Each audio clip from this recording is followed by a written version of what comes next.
Our movie begins with a department scene, punctuated by the jangle of the entry bell. The two men enters with malicious intent. At first, the cashier demands they need to pay money, but after getting smacked, he chickens out. Their demand was simple, money from the register, but they deemed it wasn't enough and asks the cashier to open up vault. But, he says he do not know how to open. And before they could finish their crime, a woman intervened, calmly to pay up for her items. And she take out pile of money and asks for change. The cashier doesn't seem to have, and she calmly takes out from the being robbed money by the robbers. Then when the robbers wants to punish her for stupidity, turns out she can kick all robbers' ass with just can of pineapple. She was in no mood for games. She paid for her items including pineapple can and left the scene without a second glance. And she is our main character. Her name is Okju. Some days later, a call came. Okju hadn't heard from her friend Minhee in a while. Minhee sounded different, stressed, and distant. She apologized for the lack of contact, explaining how chaotic her life had become. She asked Okju to meet her. Sensing her friend's desperation, Okju agreed. When Okju arrived at Minhee's apartment, something felt wrong. After knocking repeatedly without an answer, she decided to enter. Inside, she found a gift wrapped with care, a ballerina shoe, and a note inside. The note was simple but chilling. It urgently asked for revenge and included a social media ID. Her heart racing, Okju tried to call Minhee, following the sound of the ringtone to the bathroom, where she made the devastating discovery. Minhee's lifeless body lay in the bathtub, her phone lying beside her. A wave of grief hit Okju, but this grief quickly turned into something else, rage. Determined to find answers, Okju sat at her computer and began searching for the social media handle from the note. The ID led her to what appeared to be an account linked to a restaurant. Pretending to be a customer, she started a conversation. Something about the responses seemed off. The conversation quickly turned suspicious. They were only selling sushi and demanded payment in Bitcoin. Okju knew she was dealing with something far darker than a simple restaurant. The moment they realized she wasn't a regular customer, they abruptly ended the chat. Still reeling from Minhee's death, Okju received another shock when Minhee's phone rang. The voice on the other end was cold, menacing, and assumed they were talking to Minhee. The mysterious caller berated her and demanded she meet them at Jamsu Bridge. Okju had heard enough.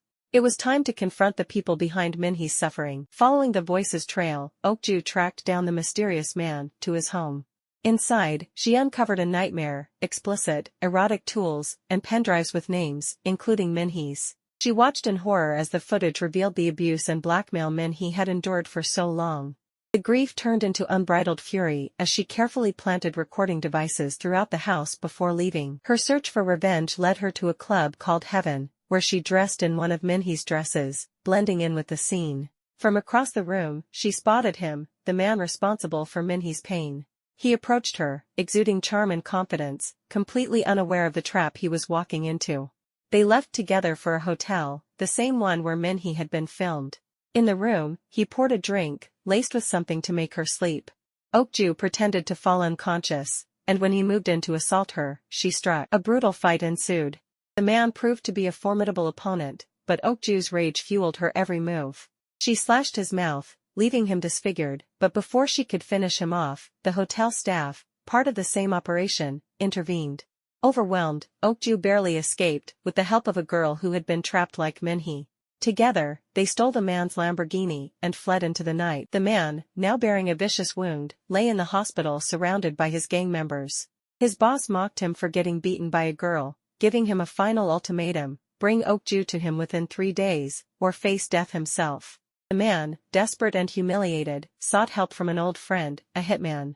The hitman laughed at first, amused by the idea of needing help to kill one girl, but when the man offered him a large sum of money, the hitman agreed. Meanwhile, Okju contacted Munyoung to get untraceable weapons. Munyoung led her to an elderly couple who dealt in guns. At first, they showed her a collection of old, rusty firearms, useless for her mission. But then, they revealed a hidden gem, a flamethrower. Okju's eyes lit up. This would do just fine. Back at her safe house, Okju cleaned and polished her weapons, preparing for what was to come. The girl who had helped her escape nagged her to exact revenge on everyone, but Okju told her to rest, promising her vengeance would come soon. While the girl slept, Okju went to the supermarket to buy supplies. When she returned, the girl was gone. Before Okju could process the disappearance, she was ambushed by 2 men, the man with the cut mouth and the hired killer. A vicious fight broke out, but Okju managed to escape by leaping out of the window, disappearing into the night. At the boss's horse farm, the man with the cut mouth presented the new girl to him, lying about killing Okju. The boss was furious, wanting to eliminate any witnesses, but the man assured him the girl wouldn't talk. They were preparing to torture her again when Okju made her move. Storming Hotel Heaven, Okju left no one alive. She slaughtered every gang member she encountered, demanding to know the new girl's whereabouts. Her cold determination sent shivers down the spines of those who witnessed her fury. The final confrontation took place at the farm. Okju arrived with deadly precision, walking into the farm like death itself. Okju calmly entered the elevator, taking out anyone in her path. Workers were about their tasks, unaware of the storm heading their way. Once inside the farm, she threatened the workers, asking for information about the girl. If they told her the truth, she promised to leave silently. But before anyone could answer, the boss appeared. Realizing that bastard man with the cut mouth had lied about killing Okju, the boss invited her to sit, drink, and talk.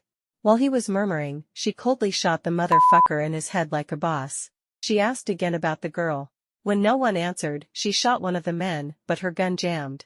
The room erupted into chaos. The gang members attacked, but Okju swiftly switched weapons, dodging attacks and killing her enemies with precision. The unfortunate last guy, instead of cooperating, started spewing dipshits. Enraged, Okju forced him to eat broken glass, before crushing him off by punching a blow in his face. With her enemies dead, Okju encountered the hitman, transporting a girl in a trolley-like cart. The hitman, terrified upon seeing her, froze. Okju calmly approached the back of the cart, finding the new girl lying unconscious. Fury surged through her as she turned her gun on the hitman.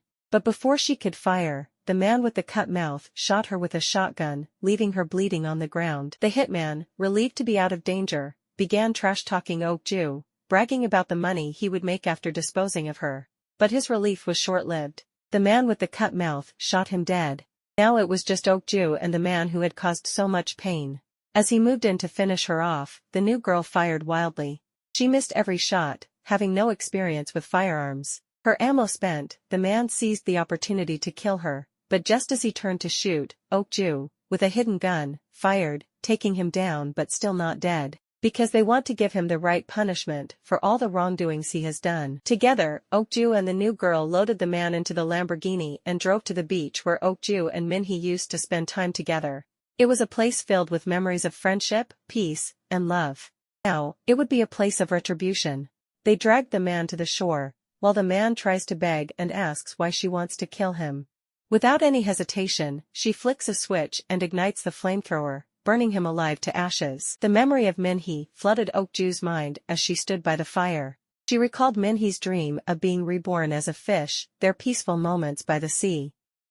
Now, with her revenge complete, Okju walked away from the beach, forever changed by the journey, but at peace knowing she had fulfilled her promise to her friend.